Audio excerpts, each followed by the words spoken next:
Kami ganti nama itu karena selama ini muncul pemahaman yang kurang tepat karena dianggap penerimaan itu hanya zonasi.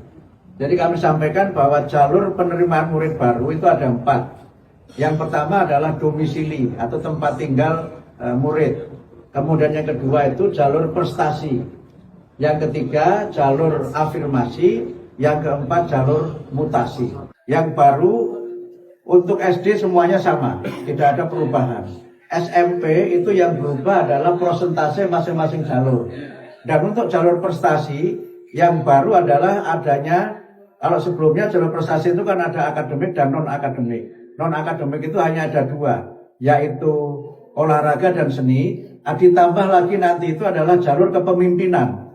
Jadi mereka yang aktif sebagai pengurus OSIS, pengurus misalnya pramuka atau yang lain-lain itu nanti menjadi pertimbangan melalui jalur prestasi itu. Jalur afirmasi itu presentasinya kita tambah yang memang masih untuk 2 kelompok.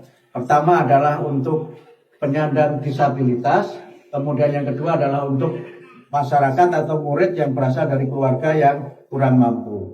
Jalur mutasi itu adalah karena tugas orang tua. Dan termasuk jalur mutasi itu adalah kuota untuk para guru yang mengajar di sekolah tertentu.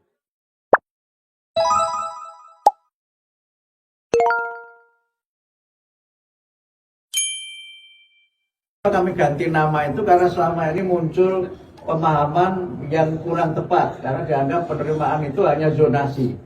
Jadi kami sampaikan bahwa jalur penerimaan murid baru itu ada 4. Yang pertama adalah domisili atau tempat tinggal murid. Kemudian yang kedua itu jalur prestasi. Yang ketiga jalur afirmasi. Yang keempat jalur mutasi. Yang baru untuk SD semuanya sama, tidak ada perubahan. SMP itu yang berubah adalah prosentase masing-masing jalur.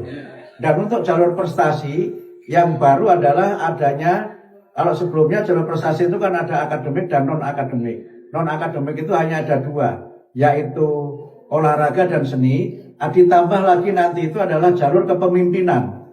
Jadi mereka yang aktif sebagai pengurus OSIS, pengurus misalnya pramuka atau yang lain-lain itu nanti menjadi pertimbangan melalui jalur prestasi itu. Jalur afirmasi itu presentasinya kita tambah yang memang masih untuk 2 kelompok. Pertama adalah untuk penyandang disabilitas, kemudian yang kedua adalah untuk masyarakat atau murid yang berasal dari keluarga yang kurang mampu. Jalur mutasi itu adalah karena tugas orang tua. Dan termasuk jalur mutasi itu adalah kuota untuk para guru yang mengajar di sekolah tertentu.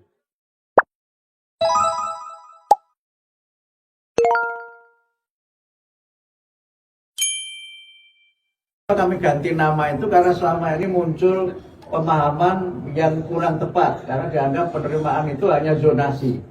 Jadi kami sampaikan bahwa jalur penerimaan murid baru itu ada 4. Yang pertama adalah domisili atau tempat tinggal murid. Kemudian yang kedua itu jalur prestasi. Yang ketiga jalur afirmasi. Yang keempat jalur mutasi. Yang baru untuk SD semuanya sama, tidak ada perubahan. SMP itu yang berubah adalah prosentase masing-masing jalur.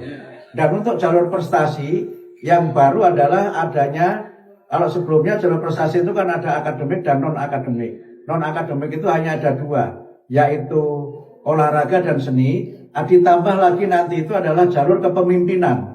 Jadi mereka yang aktif sebagai pengurus OSIS, pengurus misalnya pramuka atau yang lain-lain itu nanti menjadi pertimbangan melalui jalur prestasi itu. Jalur afirmasi itu presentasinya kita tambah yang memang masih untuk 2 kelompok. Pertama adalah untuk penyandang disabilitas, kemudian yang kedua adalah untuk masyarakat atau murid yang berasal dari keluarga yang kurang mampu.